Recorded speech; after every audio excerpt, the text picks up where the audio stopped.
আজকে ঈদের দিন দেখতেছি আমরা বিশ্ব খবর।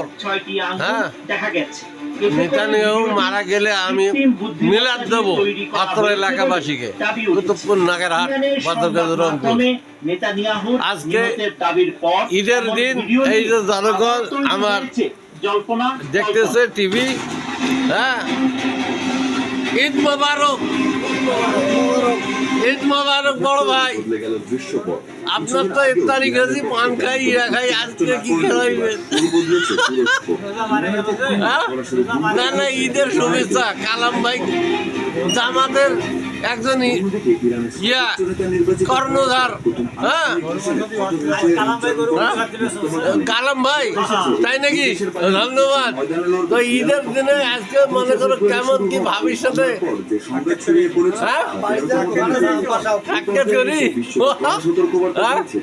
এই যে দেখতে দেখতে আরেকজন আসিয়েছে আমার খুব প্রিয় লোক। একসাথে মৌমাছির চাকর ঘুরে দিয়ে মধু খাওয়া। হুজুর আসসালামু আলাইকুম, ঈদ মোবারক। কেমন আছেন? ভালো আছেন? এই যে আমাদের নেতা। হ্যাঁ, আসসালামু আলাইকুম, ঈদ মোবারক, ঈদ মোবারক।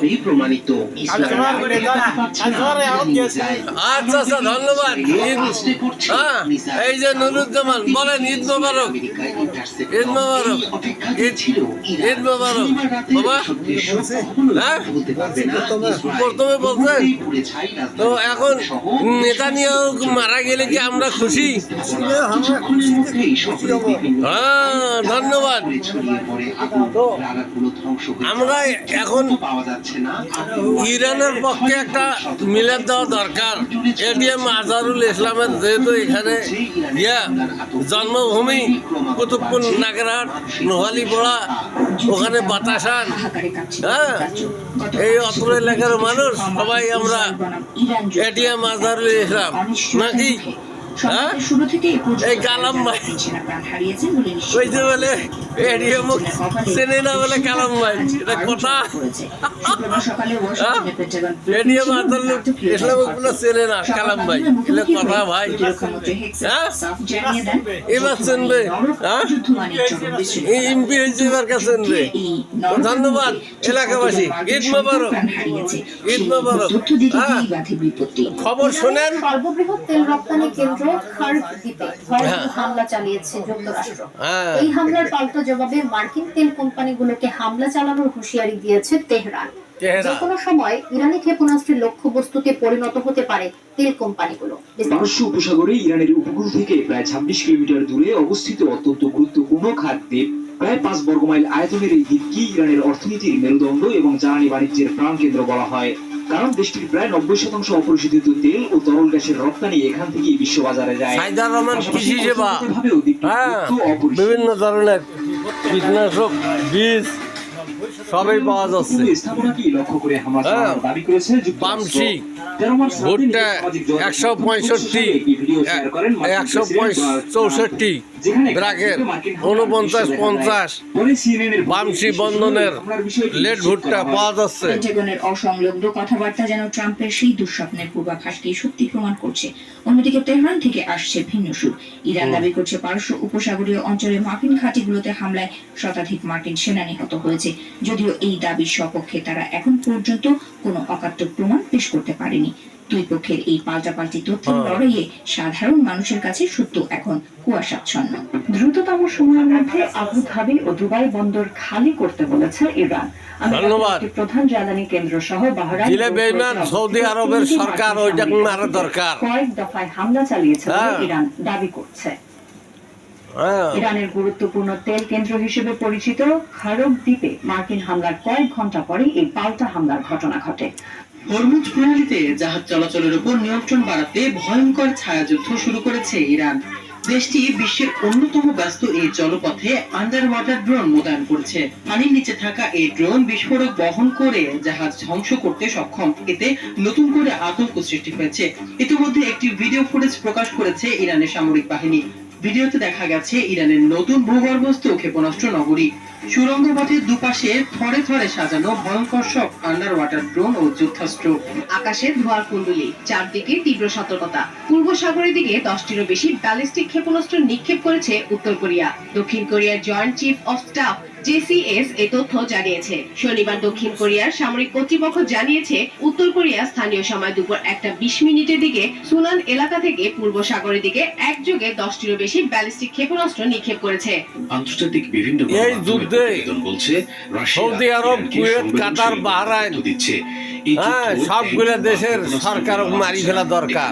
লড়াই হচ্ছে সেই সাথে তেল ক্ষেত্রগুলো নষ্ট করে দেওয়া দরকার। এনক্রিপ্ট করা স্থানাঙ্ক দিয়ে দুই পক্ষই চেষ্টা করছে প্রতিপক্ষের প্রযুক্তিকে যারা ইরানের বিরুদ্ধে গেছে তাদেরকেই মারা দরকার। দশকের পর দশক ধরে উপসাগরীয় অঞ্চল ছিল যুক্তরাষ্ট্র ও ইসরায়েলের প্রযুক্তিগত আধিপত্যের ক্ষেত্র। সেই আধিপত্য পুরোপুরি হারিয়ে যায়নি, কিন্তু চীনের সামরিক প্রযুক্তি সরবরাহ, চীনের সহায়তার কারণে তা ধীরে ধীরে ক্ষয় হয়ে যাচ্ছে বলে মনে করছেন বিশ্লেষকরা। ইরানের নতুন ক্ষেপণাস্ত্র সাইরেন বাজার আগেই আঘাত হানায় চরম বিপাকে পড়েছে ইসরায়েল। এর মধ্যে ইসরায়েলও শেষ করা দরকার। ইসরায়েলি বাহিনীর রাডার মানচিত্র থেকে ব্যাপক ক্ষতিগ্রস্ত হয়েছে, যে কারণে গাজা যতগুলো লোক মারছে এই পরিমাণে এখনো মারা হয়নি ইসরায়েলের লোক, সেই পরিমাণে মারা দরকার। আর যুক্তরাষ্ট্রে ইরান থেকে একটা বোমা ফেলা দরকার ক্যালিফোর্নিয়া পূর্ব সতর্কতা শহরে, ছাড়াই ডোনাল্ড ট্রাম্পের বাসভবনে। রাজধানী বাগদাদে অবস্থিত মার্কিন দূতাবাসে ক্ষেপণাস্ত্র ও ড্রোন হামলা হয়েছে। অন্যদিকে ইরানের মুকুটমণি হিসেবে পরিচিত গুরুত্বপূর্ণ তেল রপ্তানি কেন্দ্র খার্ক দ্বীপে হামলা চালিয়েছে যুক্তরাষ্ট্র। এতে সেখানকার সামরিক স্থাপনাগুলো গুড়িয়ে দেওয়ার দাবি করে। পরবর্তীতে দেশটির তেল ক্ষেত্রকে টার্গেট করার হুমকি দিয়েছেন মার্কিন প্রেসিডেন্ট ডোনাল্ড ট্রাম্প। খার্ক এ হামলা ক্রমবর্ধমান তেলের দাম নিয়ে উদ্বেগ আরো বাড়িয়েছে। ইরাকের রাজধানী বাগদাদে অবস্থিত মার্কিন দূতাবাসে ক্ষেপণাস্ত্র ও ড্রোন হামলা হয়েছে।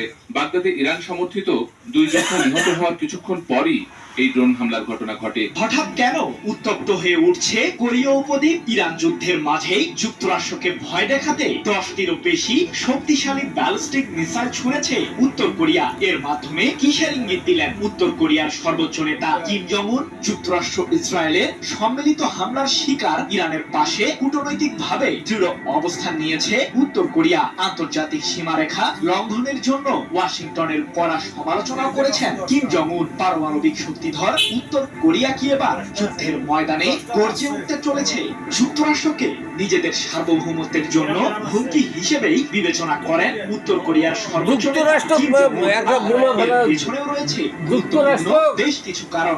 বোমা ফেলা দরকার। মতো একাই যখনই ইরান যুদ্ধ ঘিরে চরম জটিলতায় যুক্তরাষ্ট্রের মরে যাব কিন্তু মাঠ ছাড়বো না। ইরান ভাবে কিছু সাফল্যের দাবি করলেও এখনো স্পষ্টভাবে ধন্যবাদ কি তাই নয়, মরে যাও কিন্তু ইরান মারিয়ে থাকুক। কি ভাই আপনার মন্তব্য কি? কে ধ্বংস করবে? ইসরায়েল।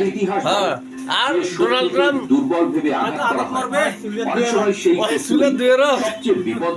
ওরে দেশে একটা বোমা ফেলা দরকার। হ্যাঁ, এই যে আসি গেছে। আসসালামু আলাইকুম।